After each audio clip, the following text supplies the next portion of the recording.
Shalom Bapak Ibu Saudara-saudari yang terkasih di dalam Tuhan. Puji Tuhan kita kembali berjumpa dalam acara KPA. Mari kita siapkan hati dengan berdoa sebelum kita belajar firman Tuhan. Bapa dalam surga, terima kasih untuk setiap kasih-Mu, penyertaan-Mu dan kehadiran-Mu dalam kehidupan kami. Kami rindu Tuhan, hari ke hari kami semakin melekat kepada Tuhan seperti ranting yang melekat pada pokok anggur, sehingga hidup kami berbuah-buah, menghasilkan kemuliaan bagi nama Tuhan, menghasilkan mujizat-mujizat yang menjadi kesaksian melalui kehidupan setiap kami. Untuk itu Tuhan, bangunlah kami dengan firman-Mu supaya kami hidup melekat sungguh kepadamu. Berfirmanlah bagi kami Bapa, urapi hamba-Mu yang menyampaikan, urapi setiap kami akan mendengar, agar firman-Mu menjadi rema bagi setiap kami. Dalam nama Tuhan Yesus kami sambut firman-Mu. Haleluya. Amin. Hari ini kita akan belajar dari kisah yang ada di Markus 5 ayat 21 sampai 43 dengan judul berikut, Yesus membangkitkan anak Yairus dan menyembuhkan seorang perempuan yang sakit pendarahan. Bapak Ibu Saudara sekalian bisa membaca terlebih dahulu dari Markus 5 ayat 21 sampai 43 dan kemudian kita akan bersama-sama belajar tentang KPA hari ini, tentang bagaimana ketika Tuhan itu hadir maka mukjizat pasti terjadi. Dalam Lukas 18 ayat 27 dikatakan, Yesus menjawab, apa yang tidak mungkin bagi manusia mungkin bagi Allah. Bapak Ibu Saudara, mungkin kita tidak asing dengan yang namanya kisah tentang kapal Titanic. Ketika terjadi peristiwa kecelakaan kapal Titanic, di mana kapal yang besar dan megah ini kemudian menabrak gunung es yang ada di dalam laut, kemudian terjadi bencana besar sehingga banyak jiwa yang harus diselamatkan. Tetapi ironisnya, temuan tidak lama setelah itu mendapati bahwa justru para pria-pria diprioritaskan dalam penyelamatan ketika kapal ini akan karam. Sedangkan wanita dan anak-anak tidak menjadi prioritas. Nah, sejak saat itu kemudian ketika ada tim penyelamat atau army turun tangan untuk menyelamatkan jiwa-jiwa dalam sebuah peristiwa bencana atau kecelakaan, instruksi yang pasti diberikan kepada tim penyelamat ini adalah selamatkan anak-anak dan wanita terlebih dahulu. Kenapa? Karena wanita dan anak-anak dianggap sebagai kaum yang lebih lemah dibandingkan kaum pria. Itu sebabnya menjadi prioritas untuk diselamatkan. Dalam kisah dalam Markus 5, di sana juga kita bisa mendapati bagaimana peristiwa ini menyoroti tentang seorang anak dan juga seorang wanita. Pada waktu itu Tuhan Yesus habis menyeberang dan Tuhan turun dari perahu, disambut begitu banyak orang berbondong-bondong. Nah, di sana di Kapernaum ini kalau kita baca di Markus 5 ayat 22 sampai ayat 23, di sana diceritakan tentang seorang anak perempuan berusia 12 tahun yang mengalami sakit keras. Dia adalah putri satu-satunya dari kepala rumah ibadah atau sinagog yang bernama Bapak Yairus, yang merupakan seorang Farisi. Bahkan sampai segitu parahnya sakit anak ini, sampai akhirnya dia meninggal karena sakitnya tersebut. Kemudian kalau kita baca lagi ke ayat berikutnya di ayat 25 sampai 26, di sana juga kita bisa mendapati kisah tentang ada seorang wanita yang sudah sakit selama 12 tahun. Dia telah diobati oleh berbagai tabib, menghabiskan semua yang ada padanya, tetapi bukan kesembuhan yang diperoleh, melainkan kondisinya dikatakan justru semakin buruk. Kondisi sakit yang dialami anak Yairus dan juga dialami oleh perempuan yang sudah 12 tahun sakit pendarahan ini telah mengakibatkan dampak yang signifikan, yang besar, tidak hanya bagi yang mengalami sakit itu sendiri, di mana terjadi keterbatasan fisik. Si anak ini tidak bisa kemana-mana, dia hanya bisa berbaring. Begitu juga dengan wanita yang sudah 12 tahun pendarahan. Dikatakan kondisinya semakin buruk. Kata semakin buruk ini kemungkinan besar dia mengalami anemia yang parah. Badannya lemes ya Bapak Ibu Saudara, pendarahan 12 tahun itu lama sekali. Pasti lemes-lemes, kurang darah, tidak kuat untuk bekerja keras. Pasti berdampak kepada seluruh aspek hidupnya. Secara fisik dia terbatas. Bahkan kehilangan sukacita. Demikian juga dengan keluarganya. Apalagi kalau sampai meninggal seperti anak yang umur 12 tahun ini ya. Bahkan ketika kemudian Tuhan Yesus datang ke rumah Yairus, karena si anak ini sudah meninggal, banyak orang menangis meratapi, sukacita hilang. Tidak hanya bagi yang sakit, tapi juga bagi keluarga yang merawat. Bisa kehilangan sukacita bagi orang-orang terdekat. Belum lagi pengorbanan secara materi. Tadi dikatakan bahwa perempuan yang 12 tahun pendarahan ini sudah kehabisan apa-apa ya untuk berobat. Pengorbanannya bukan cuma materi untuk berobat, waktu untuk perawatan. Ada banyak hal yang terdampak ketika seseorang mengalami sakit, baik bagi orang itu sendiri maupun bagi orang-orang di sekitarnya dan juga keluarganya. Dunia ini termasuk beragam sakit penyakit yang muncul di dunia ini ya Bapak Ibu Saudara. Tidak hanya secara jasmani tapi juga secara kejiwaan, secara psikis, secara mental. Sekarang ini sedang tren yang dikatakan sakit mental. Karena mentalnya tidak kuat menerima segala pressure, tekanan yang ada di sekitar maupun dari kehidupan yang terjadi dalam keseharian. Bisa menyebabkan manusia mengalami banyak dampak buruk dalam kehidupannya. Tapi dari kisah di Markus 5 ayat 21 sampai 43 ini, kita tahu bahwa ketika masih ada Tuhan, maka mukjizat pun masih ada, masih bisa terjadi. Lalu bagaimana mukjizat itu bisa terjadi? Yang pertama, karena adanya iman. Iman adalah keyakinan, kepercayaan dalam hati kita, dalam diri kita kepada Tuhan secara penuh. Kalau imanmu benar, yaitu iman kepada Tuhan Yesus, maka tidak akan dipermalukan. Karena iman adalah iman kepada Tuhan yang mempunyai segala sesuatu yang maha kuasa.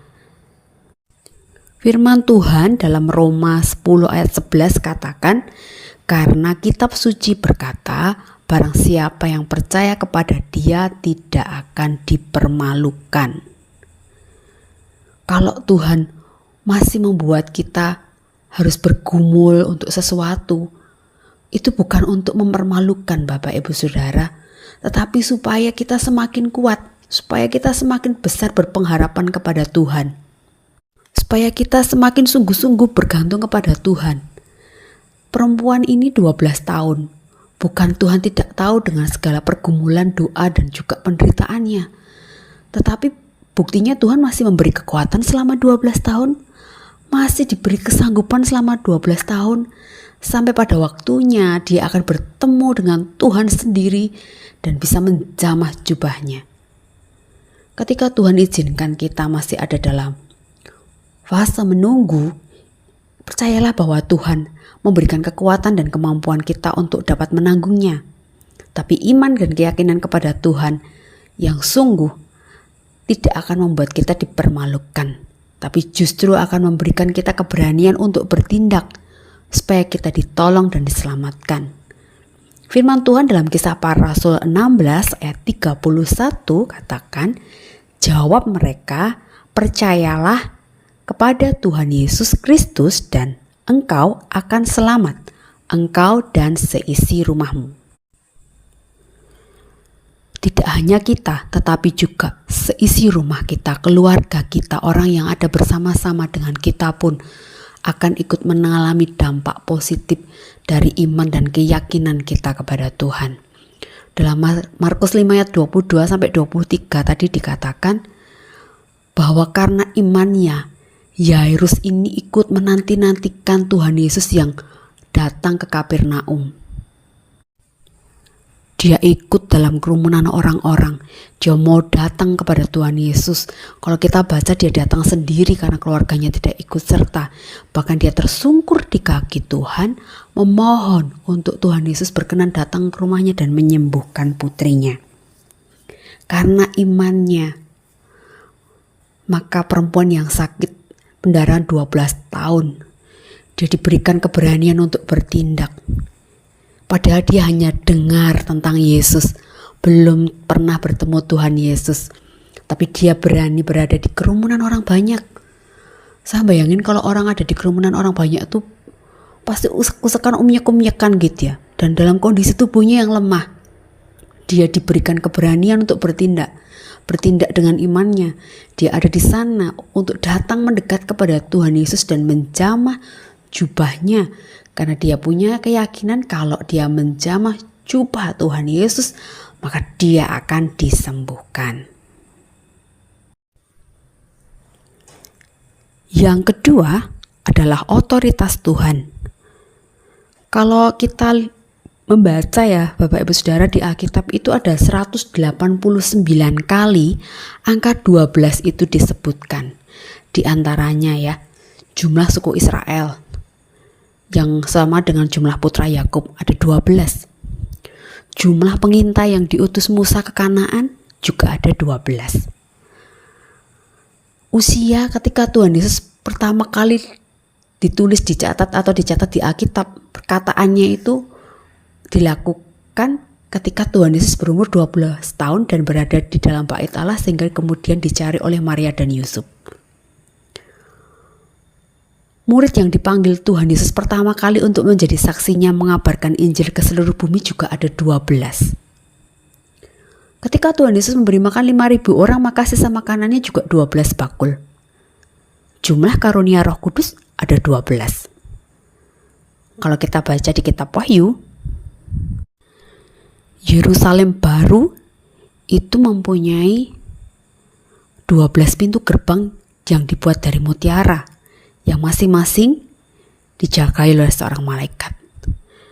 Angka 12 ini bukan angka keramat ya, kita tidak mengkeramatkan angka. Tetapi kalau sampai 189 kali muncul di Alkitab, tentunya ada makna dari angka ini. Angka 12 di Alkitab melambangkan pemerintahan, kekuasaan, dan otoritas Tuhan. Menunjuk kepada adanya harapan ketika pemerintahan, kuasa, dan otoritas Tuhan itu hadir. Anak yang berusia 12 tahun dan perempuan dewasa yang telah sakit 12 tahun, ketika Tuhan Yesus hadir dalam hidup mereka, maka kuasa Tuhan itu dinyatakan, maka otoritas Tuhan itu dinyatakan, sehingga sakit penyakit, penderitaan, kematian, hilangnya masa depan, semuanya sudah tidak ada lagi. Kenapa? Karena ketika Tuhan Yesus hadir, mukjizat itu terjadi. Ketika perempuan yang sakit pendarahan 12 tahun ini menjamah jubah Tuhan dan Tuhan menyadari ada kuasa yang keluar dari dirinya dan kemudian mencari-cari siapa yang telah menjamahnya sehingga kuasa itu keluar, dan ketika perempuan itu kemudian berani mengakui tindakan imannya, Tuhan Yesus berkata dalam ayat yang ke-34, "Hai anakku, imanmu telah menyelamatkan engkau. Pergilah dengan selamat dan sembuhlah dari penyakitmu." Begitu juga dalam ayat yang ke-41, ketika itu lalu Tuhan Yesus memegang tangan anak yang berumur 12 tahun yang sudah meninggal ini dan berkata, "Talita kum," yang berarti, "Hai anak, aku berkata kepadamu, bangunlah." Lalu seketika anak itu bisa berdiri, berjalan, dan bahkan juga makan. Dalam Efesus 2 ayat 8-9 dikatakan, "Sebab karena kasih karunia kamu diselamatkan oleh iman itu, bukan hasil usahamu, tetapi pemberian Allah. Itu bukan hasil pekerjaanmu, jangan ada orang yang memegahkan diri." Bagian kita adalah percaya, miliki iman, miliki keyakinan kepada Tuhan sungguh, sehingga otoritas Tuhan, pemerintahan Tuhan, kuasa Tuhan, boleh hadir dalam hidup kita. Dan ketika itu terjadi, maka terjadilah mukjizat. Dalam Ayub 5 ayat 9 dikatakan, Ia atau Tuhan melakukan perbuatan-perbuatan yang besar yang tak terduga, serta keajaiban-keajaiban yang tak terbilang banyaknya. Mari yakini, imani, supaya hidup Bapak Ibu Saudara penuh dengan mukjizat di tahun ini. Haleluya. Tuhan Yesus, kami percaya bahwa hidup kami akan penuh dengan mukjizat. Jika Tuhan hadir dalam hidup kami, jika Tuhan menyertai kami, jika Tuhan mau berkarya di dalam hidup kami, tidak ada perkara yang mustahil, karena Engkau adalah Tuhan. Engkau sanggup melakukan perbuatan-perbuatan yang besar, yang tak terduga, dan keajaiban yang Kau lakukan Tuhan tak terbilang jumlahnya. Kami tidak mau hanya mendengar keajaiban dan mukjizat yang terjadi dalam kehidupan orang lain, tapi kami rindu Tuhan, hidup kami pun dipenuhi dengan mukjizat Tuhan. Kami rindu Tuhan bahwa hidup kami boleh senantiasa berada dalam keyakinan yang sungguh-sungguh kepada Tuhan. Kalau ada keraguan di antara kami Bapa tentang Engkau, kiranya Roh Kudus menolong kami agar iman kami dikuatkan, diteguhkan di dalam Tuhan. Agar apapun juga, baik itu sakit, penyakit, kelemahan, penderitaan, semuanya tidak menjauhkan kami dari Engkau, tapi semakin membawa kami untuk lebih melekat kepada Tuhan. Kami rindu Tuhan, hari-hari ke depan, dari bulan Juli sampai Desember tahun ini, hidup kami senantiasa dipenuhi dengan mukjizat dari Tuhan. Sebab Engkau hadir, pemerintahan-Mu hadir, otoritas-Mu hadir, kuasa-Mu hadir, dan memenuhi hidup setiap kami. Memberkati setiap kami Tuhan, jemaat-Mu, berkati para pelayan-pelayan-Mu Tuhan, berkati seluruh anak-anak-Mu di seluruh penjuru bumi ini Tuhan, agar terus dalam keadaan bumi seperti sekarang ini kami tidak menjadi gentar, tapi semakin kuat, berpegang teguh dan percaya hanya kepadamu. Terima kasih Bapa, terima kasih Tuhan Yesus, terima kasih Roh Kudus. Jadikan kami anak-anak-Mu yang terus ada dalam iman yang menyala-nyala kepada Tuhan dan hidup yang penuh dengan mukjizat Tuhan. Dalam nama Tuhan Yesus kami sudah berdoa dan mengucap syukur. Mari Bapak Ibu Saudara terus pelihara iman setiap kita, saling membantu dalam doa, saling menguatkan satu dengan yang lain dengan saudara-saudara seiman, supaya mukjizat Tuhan itu hadir dalam hidup kita, hadir dalam kehidupan keluarga kita, hadir dalam kehidupan gereja kita, hadir di tempat kerja kita, hadir dimanapun. Nama Tuhan ditinggikan, dimuliakan, dan diimani oleh orang-orang yang percaya kepadanya, maka terjadi mukjizat. Sampai jumpa, Tuhan Yesus memberkati kita semua. Amin.